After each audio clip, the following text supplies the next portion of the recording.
Everyone is done with present marking? Yes? Okay. So today is your Hindi grammar class and जैसे कि I have notified you कि your astrology class has been cancelled for today. You will have it tomorrow. Okay? For those who have joined now, astrology का जो class है वो आज cancel हुआ है और you will have it tomorrow at 9 p.m. Okay. So let's start.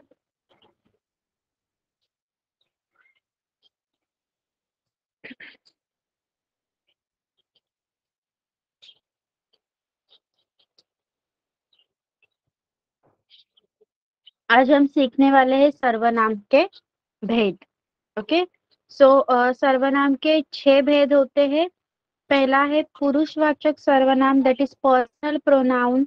निश्चयवाचक सर्वनाम that is demonstrative pronoun. अनिश्चयवाचक सर्वनाम इनडिफाइनाइट प्रोनाउन. संबंधवाचक सर्वनाम रिलेटिव प्रोनाउन. प्रश्नवाचक सर्वनाम इंटरोगेटिव प्रोनाउन and निजवाचक सर्वनाम reflexive pronoun. Before that tell me सर्वनाम का मतलब क्या है? Let me know in the chat box.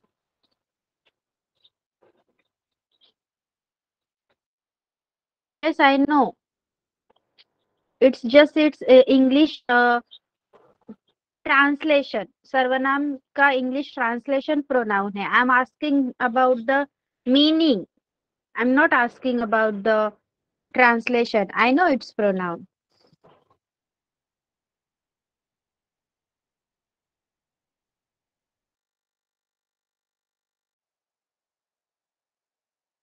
Chalo, who will tell the word that is used in place of noun? Okay. Anyone else?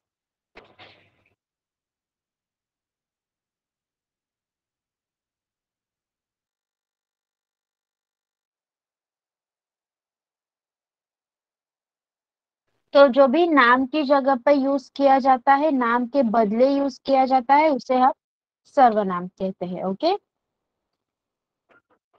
तो उस सर्वनाम के 6 भेद है. जस्ट नाउ मैंने आपको बताया है. अगेन, पुरुषवाचक सर्वनाम, निश्चयवाचक सर्वनाम, अनिश्चयवाचक सर्वनाम, संबंधवाचक सर्वनाम, प्रश्नवाचक सर्वनाम एंड निजवाचक सर्वनाम.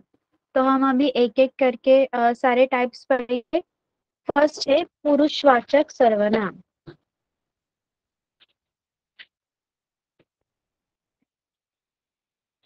जिन सर्वनाम शब्दों से व्यक्ति का बोध होता है उसे पुरुषवाचक सर्वनाम कहते हैं. सी सर्वनाम हम किसी भी चीज के लिए यूज करते हैं. Okay. Pronouns are been used for anything. So जब आपको एक सर्वनाम पढ़ने से या सुनने से किसी व्यक्ति का बोध होता हो तो आप उसे पुरुषवाचक सर्वनाम कहेंगे.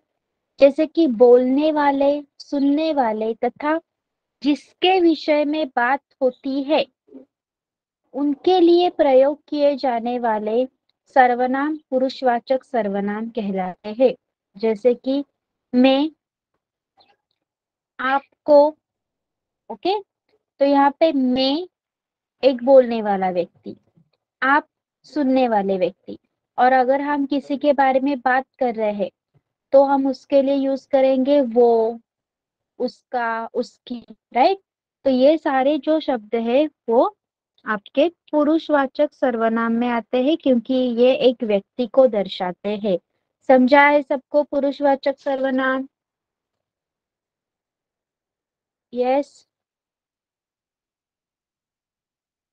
पुरुषवाचक सर्वनाम पुरुषों, स्त्री या पुरुष के नाम के बदले आते हैं. पुरुष है मतलब सिर्फ मेल नहीं, सिर्फ पुरुष नहीं. पुरुष मतलब एक व्यक्ति के लिए कहा गया है. जसं मराठीमध्ये आपण माणूस बोलतो, हिंदी में हम मनुष्य कहते हैं, उसी तरह पुरुष. ओके. सो पुरुषवाचक सर्वनाम स्त्री या पुरुष के नाम के बदले आते हैं. जैसे कि मैं आता हूँ, तुम जाते हो, वह भागता है. इन सारे वाक्यों में मैं, तुम, वह, ये सारे पुरुषवाचक सर्वनाम है। अगर आपको पुरुषवाचक सर्वनाम समझ में आए हैं जो कि एक व्यक्ति मतलब कोई स्त्री या पुरुष के नाम के लिए यूज किए जाते हैं, तो एक एक सेंटेंस लिखिए चैट बॉक्स में। मैं बच्चों को पढ़ाती हूँ, मैं पढ़ाई करता हूँ, मैं स्कूल जाता हूँ, वह पाठशाला जाती है। व्यक्ति या फिर किसी भी व्यक्ति, स्त्री या पुरुष, कोई भी। चलिए लिखिए।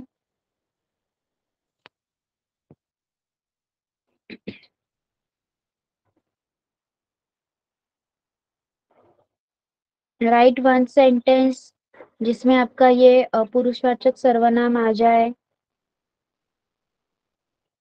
वह नो, वह दुकान में गया है। यस।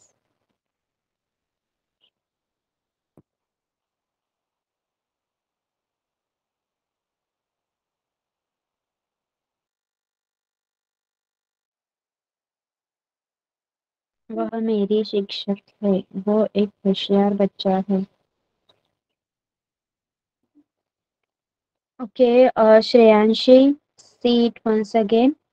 जो सर्वनाम का जो भेद है, प्रकार है पुरुषवाचक सर्वनाम, जब कोई आदमी या कोई भी स्त्री के बदले, जैसे श्रेयांशी पाठशाला जाती है, तो हम सर्वनाम जब यूज करेंगे तो हम लिखेंगे वो पाठशाला जाती है। तो श्रेयांशी के बदले मैंने वो ये सर्वनाम यूज किया, तो इसलिए ये पुरुषवाचक सर्वनाम कहलाते हैं। समझा है अभी? यस। Now okay. सो इस पुरुषवाचक सर्वनाम के भी कुछ अलग अलग भेद है। तीन प्रकार होते हैं इस पुरुषवाचक सर्वनाम के भी।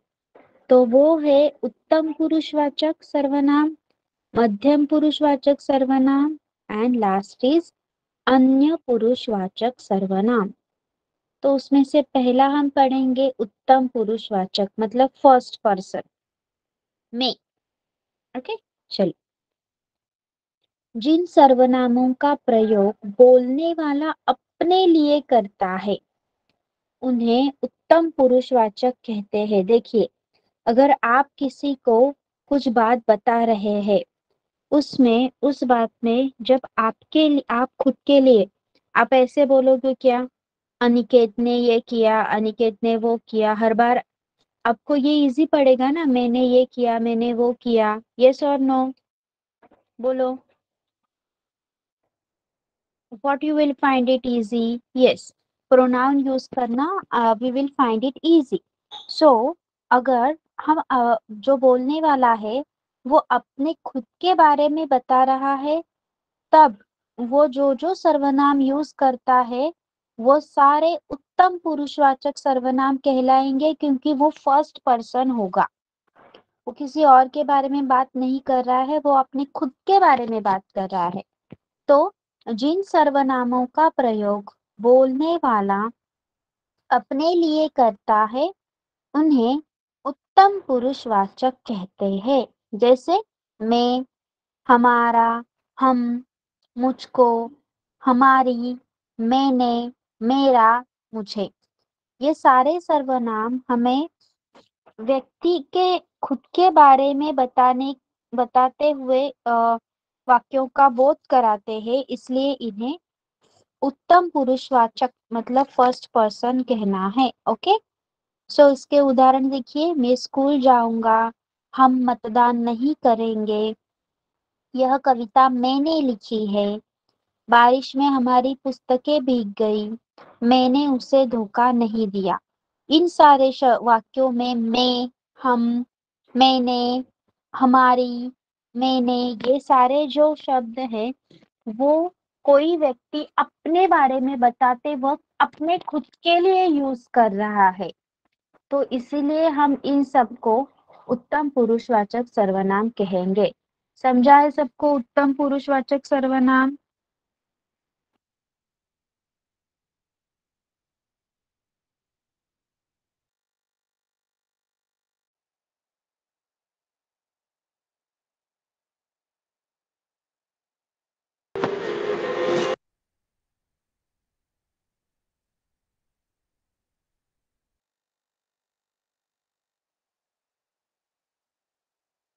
चलिए लिखिए फिर एक सेंटेंस चैट बॉक्स में एवरीवन। उत्तम पुरुषवाचक सर्वनाम वाला एक सेंटेंस लिखिए।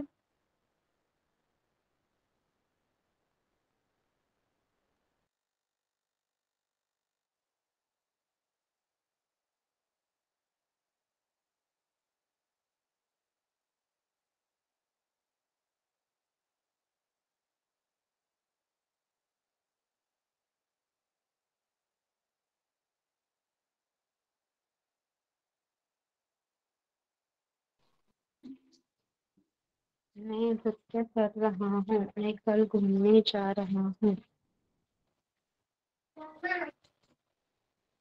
मैं पाठशाला जा रही हूँ, मेरी कल पाठशाला है, मैंने सेब खाया। Okay,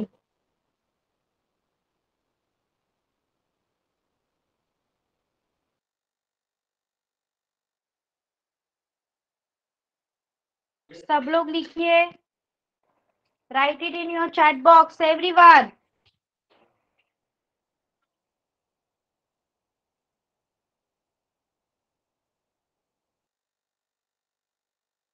CBSE students, you should also write. You have Hindi in your syllabus, right?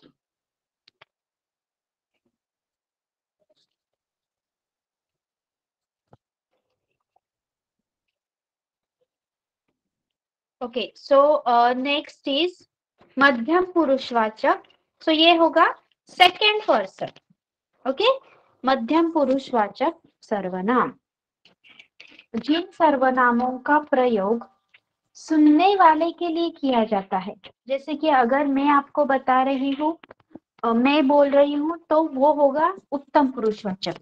लेकिन आप सुन रहे हो, right, you all are listening, तो आपके लिए जो भी सर्वनाम यूज किए जाएंगे, जैसे कि मैं अभी आप बोल रही हूँ, तुम, आप, ये सारे सेकेंड पर्सन है, आपके लिए सुनने वाले के लिए यूज हो रहे, तो उनको मध्यम पुरुषवाचक सर्वनाम कहना है। ओके, सो जैसे कि देखिए फिर से, जिन सर्वनामों का प्रयोग सुनने वाले के लिए किया जाता है उन्हें मध्यम पुरुषवाचक कहते हैं। जैसे तुम, तू, तुम्हें, आप, तुम्हारे, तुमने, आपने, लाइक दिस। ओके, तो उदाहरण देखिए, तुमने गृह कार्य नहीं किया है, तुम सो जाओ। तुम्हारे पिताजी क्या काम करते हैं, तू घर देर से क्यों पहुंचा, तुमसे कुछ काम है।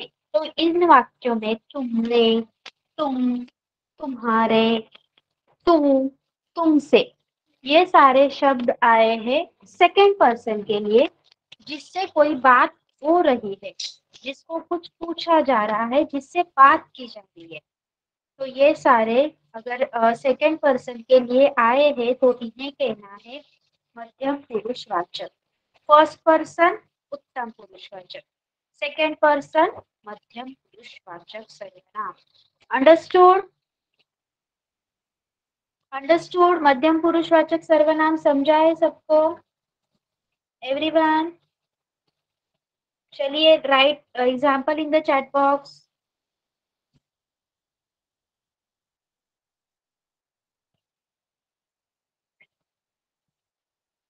आप नृत्य अच्छा करते हैं, तुम कम हो, तुम्हें पढ़ाई करनी चाहिए, तुमने क्लास हो, तुम्हें पढ़ाई, तुम मस्ती क्यों करते हो, तुम्हारी कल पाठशाला है, तुम कैसे हो। चला सगळ्यांनी लिहा, सब लोग लिखेंगे एवरीवन। आई एम नोटिसिंग के only state standard student, state board students are writing. Yes, now Avneet, तुम कैसे,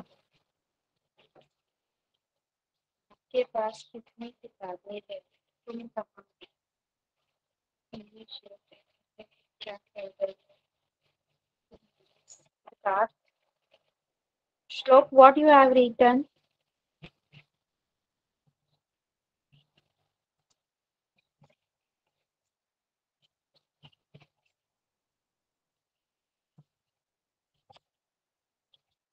ओके, सो सबको समझा है उत्तम पुरुषवाचक and okay it's fine, it must be a typing mistake or what?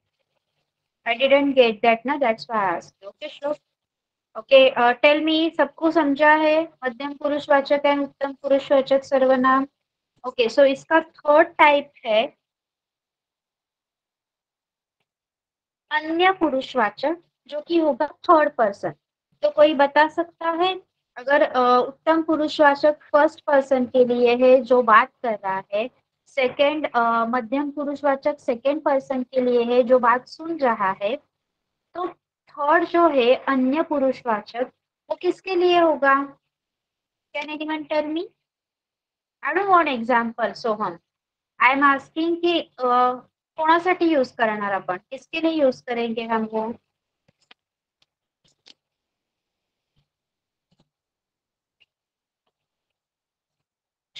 Tell me fast.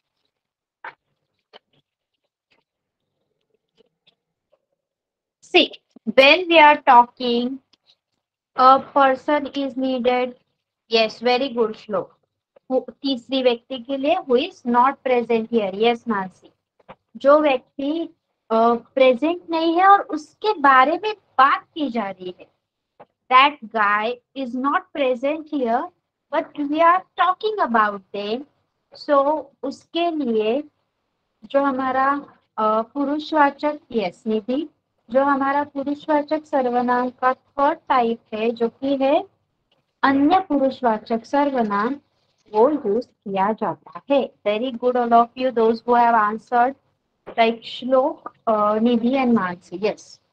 सो देखिए, अन्य पुरुषवाचक थर्ड पर्सन, जिन सर्वनाम शब्दों का प्रयोग किसी अन्य व्यक्ति के लिए किया जाता है उन्हें अन्य पुरुषवाचक कहते हैं। जैसे वे, यह, वह, इनका, उन्हें, उसे, उन्होंने, इनसे, उनसे, मतलब जिनके बारे में हम बात कर रहे हैं, जो हमारी बात सुनने के लिए वहां पे प्रेजेंट नहीं है, उनके लिए the third person that is अन्य पुरुषवाचक सर्वनाम का प्रयोग किया जाता है।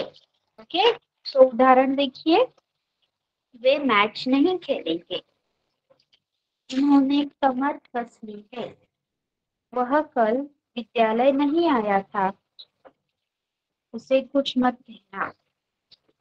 ओके, सो ये इन सारी वाक्यों में थर्ड के बारे में बात हो रही है, जैसे कि वे, उन्होंने, वह, उसे, ये सारे तीसरा व्यक्ति है जो वहां पे कन्वर्सेशन में प्रेजेंट नहीं है, इसलिए we called it as third person, और उसी थर्ड पर्सन के लिए हमें अन्य पुरुषवाचक सर्वनाम को यूज करना है।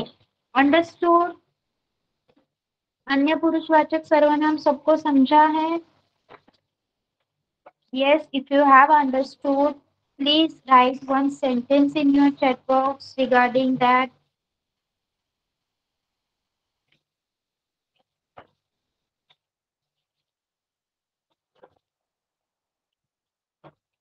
इसका भाई अच्छा नाचता है,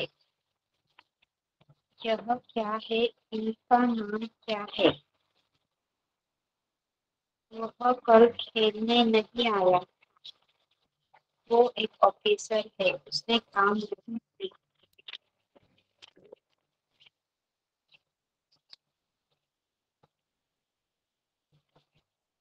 उसने पूरी पढ़ाई की,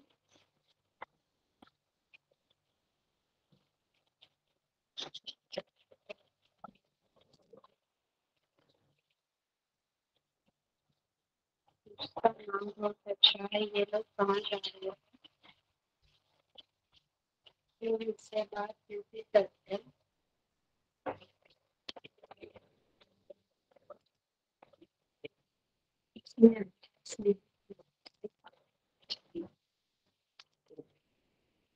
मैंने अपने बच्चों को अच्छे संस्कार दिए हैं, वो कल मेरे घर आए, उसका कल जन्मदिन है। ओके गुड, ओके सो पुरुषवाचक सर्वनाम के जो 3 प्रकार हमने सीखे, दैट वर क्या थे सब?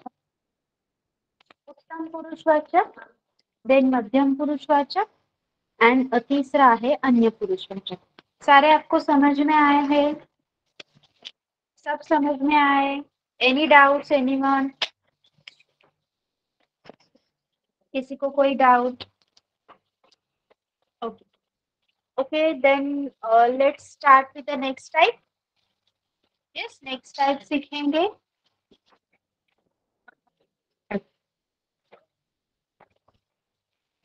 सेकेंड टाइप है आपके सर्वनाम का निश्चयवाचक सर्वनाम। सर्वनाम के जिस रूप से हमें किसी बात या वस्तु का निश्चित बोध होता हो। ओके, सर्वनाम के जिस रूप से, जिसको क्या कहा जाता है? डेमोन्स्ट्रेटिव। डेमोन्स्ट्रेटिव मतलब जो भी चीज के लिए सर्वनाम का उपयोग किया गया है वो निश्चित रूप से होनी चाहिए। ओके, वो निश्चित रूप से प्रेजेंट है, उसका निश्चित रूप से हमें बोध होता हो, उन सर्वनामों को निश्चयवाचक सर्वनाम कहते हैं। आपको उदाहरण से समझ में आएगा ठीक से। सरल शब्दों में अगर कहा जाए, जो सर्वनाम निश्चय पूर्वक किसी वस्तु या व्यक्ति का बोध कराए। डिफाइनाइट, डेमोन्स्ट्रेटिव मतलब जो किसी व्यक्ति या किसी वस्तु का बोध कराते हैं, लेकिन निश्चय पूर्वक, प्रोबेबिलिटी नहीं, पॉसिबिलिटी नहीं, निश्चय पूर्वक, डेफिनेटली वही। ओके, तो उनको निश्चय पूर्वक सर्वनाम कहते हैं, निश्चयवाचक सर्वनाम कहते हैं। जैसे कि यह, वह, ये, वे आदि। ओके, तो देखिए वाक्यों में इनका प्रयोग। तनुज का छोटा भाई आया है, यह बहुत समझदार है। इस वाक्य में यह ये सर्वनाम निश्चयवाचक सर्वनाम कहलाता है, क्योंकि वो सर्वनाम डायरेक्टली तनुज के भाई की ओर इशारा कर रहा है। ओके, यस, तनुज का छोटा भाई जो बहुत होशियार है या फिर समझदार है, उसकी ओर ये सर्वनाम डायरेक्ट इशारा कर रहा है, इसलिए हम इसे निश्चयवाचक सर्वनाम कहेंगे। तो किशोर बाजार गया था, वह लोग आया है। ओके, किशोर, किशोर के लिए वह, ये सर्वनाम यूज किया गया है जो डायरेक्टली हमें किशोर के होने का एहसास दिलाता है, तो वो निश्चयवाचक सर्वनाम कहलाता है। तो ये इन वाक्यों में यह और वह जो एक निश्चय पूर्वक व्यक्ति का बोध कराते हैं, इसलिए उनको निश्चयवाचक या निश्चय पूर्वक सर्वनाम कहते हैं। ठीक है, समझा है? निश्चय पूर्वक सर्वनाम जो किसी व्यक्ति या फिर किसी चीज, किसी स्थान के डायरेक्ट वहां पे होने का बोध कराते हैं, तो उसको हमें निश्चयवाचक सर्वनाम कहना है। तो लिखिए चैट बॉक्स में वन एग्जांपल फॉर दिस।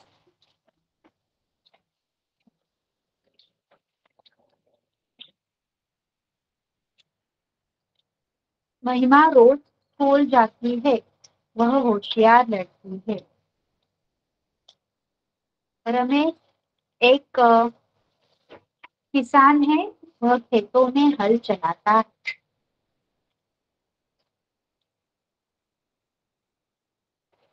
यह लड़का एक गायक।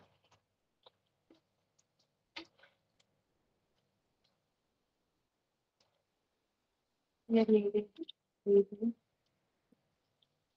यह बेटा से दोस्त है।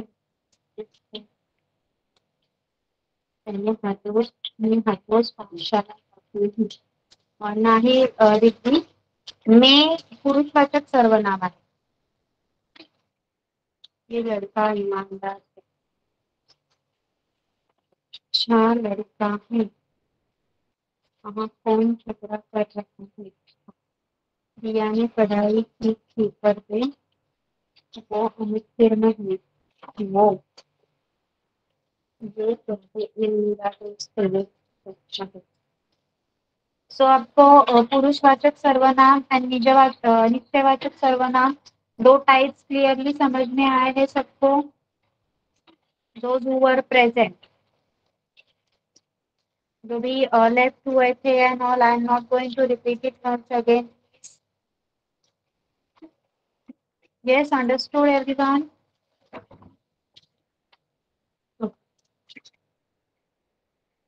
Now, let's go to the third type, अनिश्चयवाचक सर्वनाम. अनिश्चयवाचक सर्वनाम किसे कहते हैं? जिस सर्वनाम शब्द से किसी निश्चित व्यक्ति या वस्तु का बोध न हो. अनिश्चयवाचक ये शब्द ही हमें दर्शाता है कि एग्जैक्ट किसी वस्तु या शब्द का बोध नहीं हो रहा हो, कुछ पता नहीं चल रहा हो. जैसे कि वहां कुछ है, कुछ है, क्या है पता है क्या हमें? नहीं.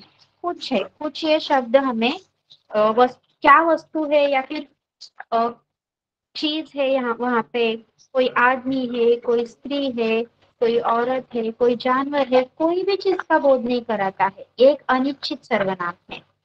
जो सर्वनाम किसी वस्तु या व्यक्ति की ओर ऐसे संकेत करे कि उनकी स्थिति अनिश्चित या अस्पष्ट रहे.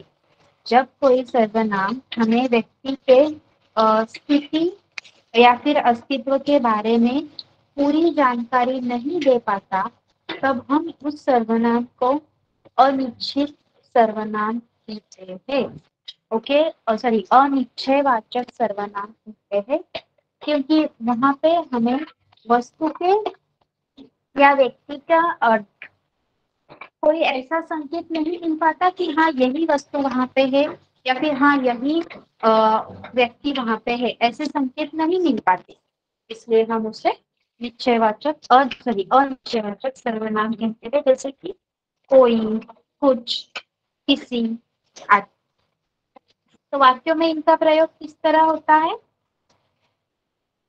मोहन, आज कोई तुमसे मिलने आया था. कोई, यहाँ पे तुमसे भी एक सर्वनाम यूज किया गया है, लेकिन हमें सोचना है अनिश्चयवाचक सर्वनाम के बारे में, जो कि है कोई. मोहन को बताया गया है क्या कि कौन आया था? नहीं, उसे सिर्फ ये बताया गया है कि कोई आया था. सो कोई ये शब्द ऐसे नहीं बताता कि कौन आया था मोहन से मिलने, कोई जानवर आया था, कोई आदमी आया था, कुछ नहीं पता चल रहा है. तो कोई ये शब्द हमें अनिश्चयवाचक सर्वनाम कहलाता है. उसके बाद है हमारा पानी में कुछ गिर गया है. कुछ, कुछ इस शब्द से क्या आपको समझ में आ रहा है कि क्या गिरा है पानी में? क्या ये शब्द बोध कराता है हमें किसी चीज का कि पानी में क्या गिरा होगा? आपको समझ में आ रहा है क्या? कुछ शब्द से नहीं, हम नहीं समझ पाते कि क्या गिरा है. तो कुछ जो भी अनिश्चयवाचक है, मतलब जो भी सर्वनाम ठीक से हमें किसी व्यक्ति या वस्तु के होने का ज्ञात नहीं कराते हैं, बोध नहीं कराते हैं, उसे हम अनिश्चयवाचक सर्वनाम कहते हैं. तो यहाँ पे कोई, कुछ, ये व्यक्ति और वस्तु के अनिश्चित होने का बोध कराते हैं, इसीलिए हम उन्हें अनिश्चयवाचक सर्वनाम कहते हैं. समझा है सबको? थर्ड टाइप अनिश्चयवाचक सर्वनाम. एवरीवन ओके, लिखिए चैट बॉक्स में one example of the same.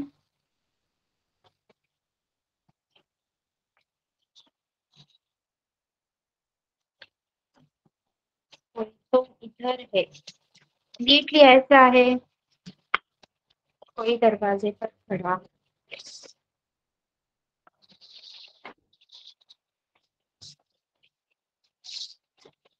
चलो एवरीवन राइट डाउन फास्ट. मुझे कुछ खाने को दो. कुछ रसोई तुम्हें बुला रहा है. कोई, मेरे पास कुछ किताबें हैं. कुछ, कोई छत पर रखी तुमसे किसी विषय पर बात करती. यस, कोई तो गा रहा है. दूध में कुछ गिरा गया.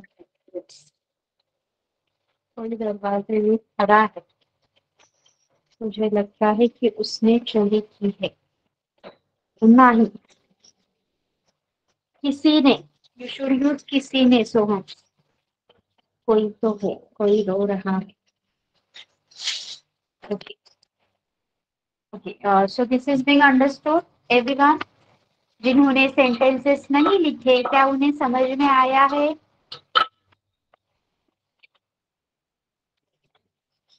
Everyone, let me know, have you understood everything? Shall we move to the next?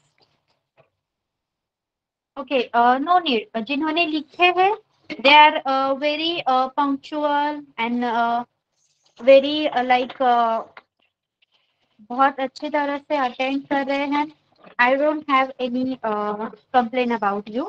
तो आपने अगर नहीं भी लिखा है यस एंड नो, तो इट्स ओके, क्योंकि अगर आप सेंटेंस लिख रहे हो तो दैट इज द साइन कि आपको समझ में आ रहा है। Okay, I can get that. Now fourth type है हमारा के यस, फोर्थ टाइप है हमारा संबंधवाचक सर्वनाम। ओके, जिन सर्वनाम शब्दों का दूसरे सर्वनाम शब्दों से संबंध ज्ञात हो।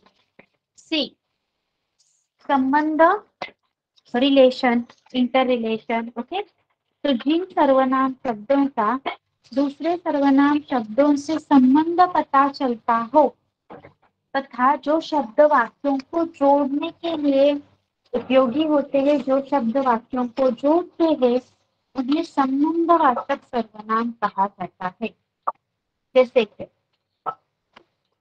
जो सर्वनाम वाक्य में प्रयुक्त किसी अन्य सर्वनाम से संबंधित हो उसे संबंधवाचक कहा जाता है। अगर आपके वाक्य में दो सर्वनाम है, तो जो एक सर्वनाम आपके वाक्य में से दूसरे सर्वनाम से कुछ संबंध दर्शा रहा हो, संबंधित हो, रिलेशन दर्शा रहा हो, दिखा रहा हो, उसे हम संबंधवाचक सर्वनाम कहते हैं। तो एग्जाम्पल देखिए, आपको बहुत अच्छी तरह से समझ में भी आएगा इस वजह से। जैसा, जो, जिसकी, सो, जिसमें, जैसा, वैसा। मतलब जो भी दो वाक्यों के लिए दो वाक्यों को जोड़ने के लिए जो भी सर्वनाम यूज होते हैं ना, वो संबंधवाचक सर्वनाम कहलाते हैं। दोन वाक्यांना जोडण्यासाठी जे सर्वनाम वापरले जातात ते संबंधवाचक सर्वनाम म्हणून ओळखले जातात। सो जैसा करोगे वैसा भरोगे, जिसकी लाठी उसकी भैंस। तो वहां यहाँ पे वैसा, जैसा, उसकी, जिसकी, ये सारे शब्द है वो संबंधवाचक सर्वनाम कहलाते हैं। Okay, understood? संबंधवाचक सर्वनाम समझाए सबको?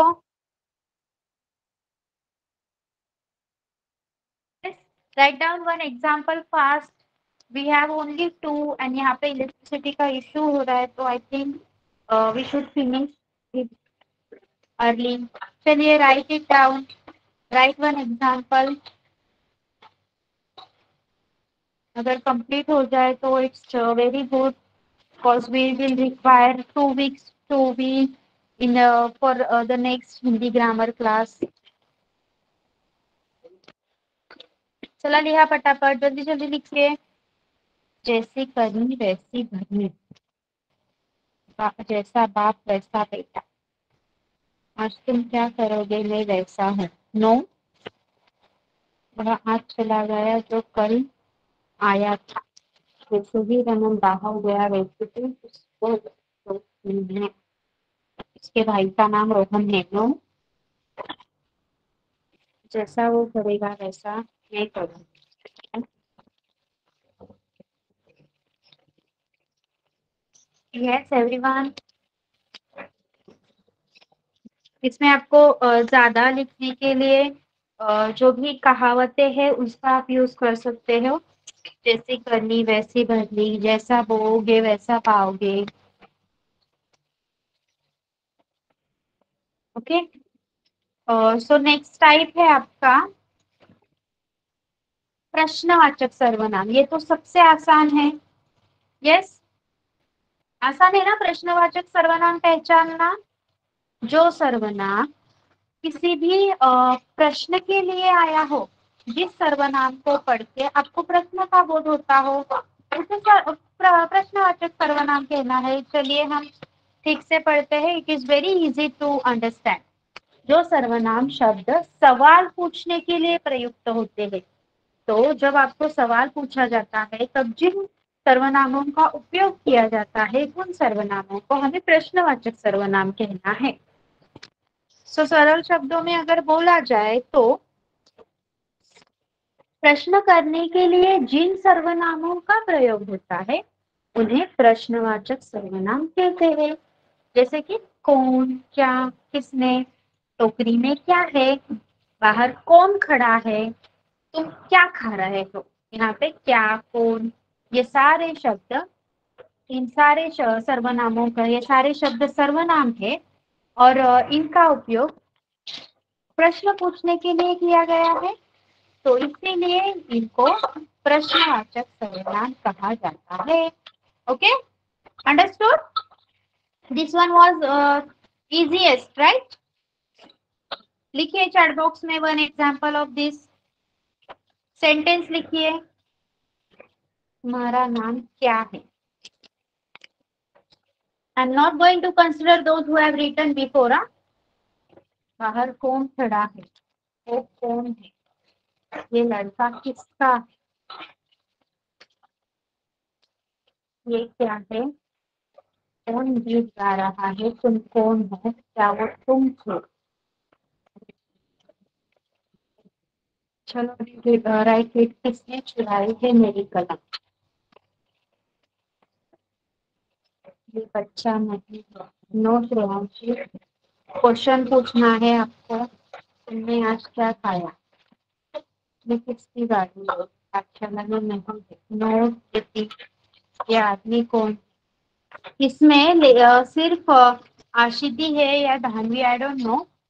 आशिति, सोहम एंड रिद्धि, सॉरी निधि, श्लोक, कर्णिका, प्रियल, इन्होंने क्वेश्चन मार्क यूज किए हैं। So whenever you are writing और asking a question, please use question mark. Everyone, I have taught you this before. Type of sentences में हमने सीखा है। Yes, shall we move to the last one then? Yes, okay. The last type is निजवाचक सर्वनाम। तो ये निजवाचक सर्वनाम क्या होता है? देखिए, निज का अर्थ है अपना, ओके, और वाचक का अर्थ है बोध होना। हम अभी पढ़ते आए हैं, अभी से कब से वही पढ़ रहे हैं हम, वाचक, निश्चयवाचक, मध्यम पुरुषवाचक, अन्य पुरुषवाचक। ओके, सो वाचक का अर्थ है बोध होना और निज मतलब अपना। तो निजवाचक का अर्थ है अपनेपन का बोध कराना। सो जिन सर्वनाम शब्दों का प्रयोग कर्ता के साथ अपनेपन का ज्ञान कराने के लिए किया जाए, देखिए, जिन सर्वनाम शब्दों का उपयोग कर्ता के साथ, जो भी वाक्य में कर्ता, कर्ता, कर्म, क्रियापद, ये सब आप पहचानते हो, right? Subject, object, verb, do you understand all this, right? Yes, okay.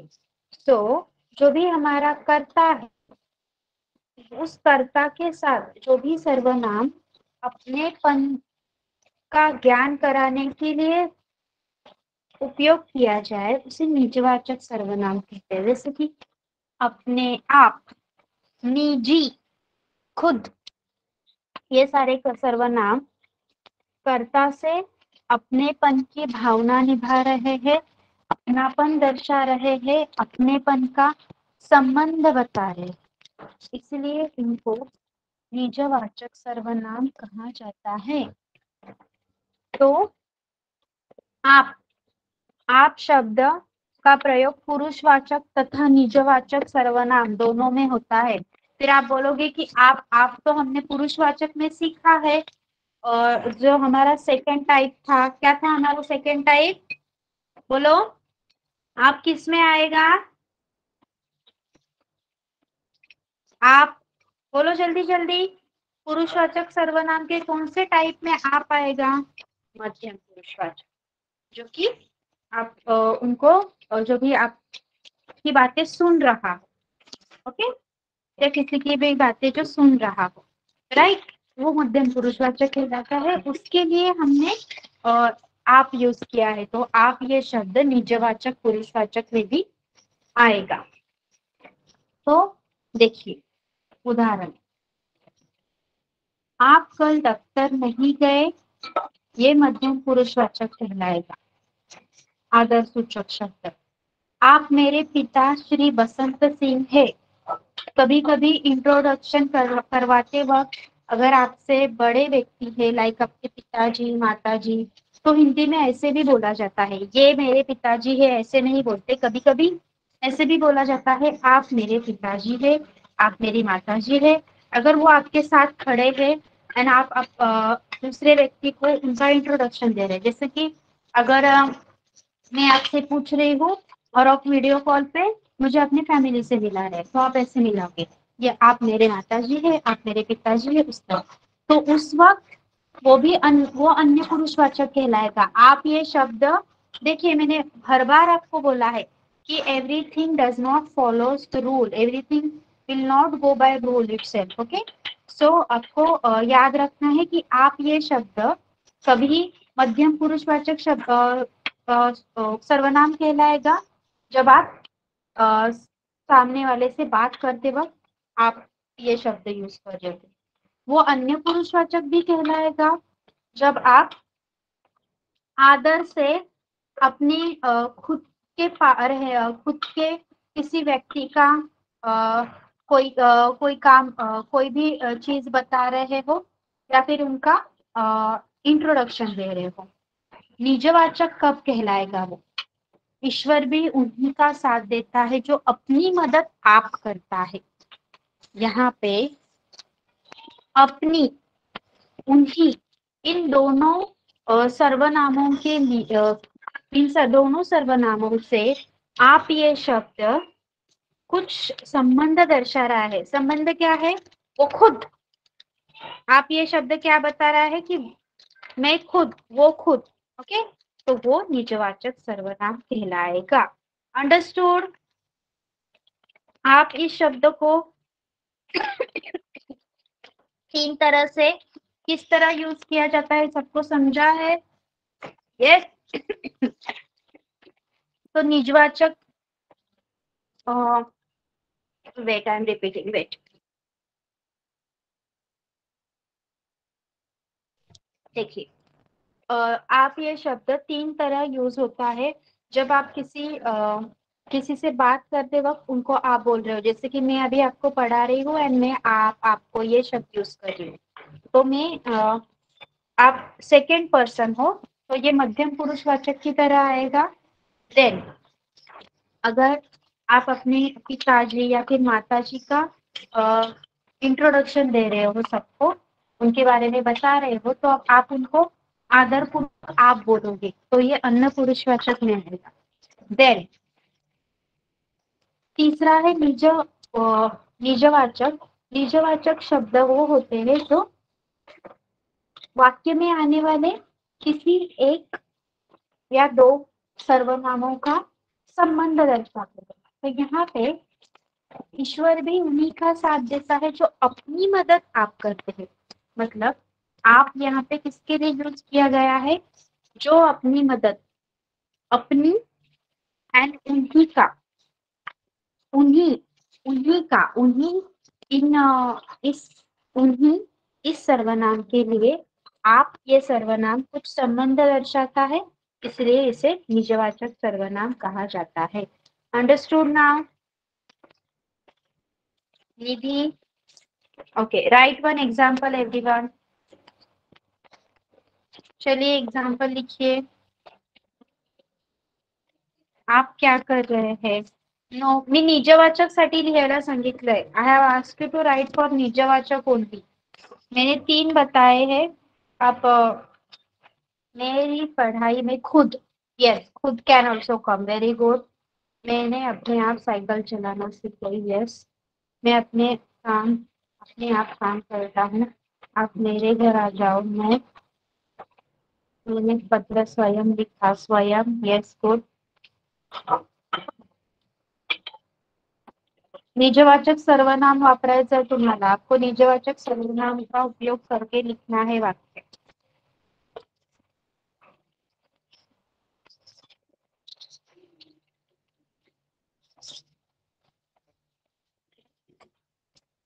Okay, done. मैंने खुद शहर गया, मैंने खुद से खाना बनाया, मैं उन्हीं से अपनी शिक्षा ली है। नो, उन्हीं से एंड आपने ये संबंध नहीं दर्शाता है। मेरे पाठशाला का नाम इंग्लिश है। मैं अपना काम स्वयं, मैं अपने काम स्वयं करना चाहिए। आपका नाम क्या है? नाम। मैंने निजवाचक के लिए सिर्फ आप यूज करने बोला है। एंड एनी निजवाचक सर्वनाम यू कैन यूज, स्वयं, खुद, खुद से, आप, अपने आप। Okay, so here everything about the types of सर्वनाम आपको समझ में आया है? सर्वनाम के सारे जो भेद है, everyone? Yes, okay. Okay, so we are going to stop over here for today. We will have our next grammar class on Friday, I think, right? Yes, on Friday. It will be English grammar. And for next Tuesday, we will have Marathi. Okay? So everyone, you can leave now. Bye-bye. Bye, teacher. Bye, teacher. Bye-bye. Hi, teacher. Bye. Bye, ma'am. Thank you, ma'am. Bye.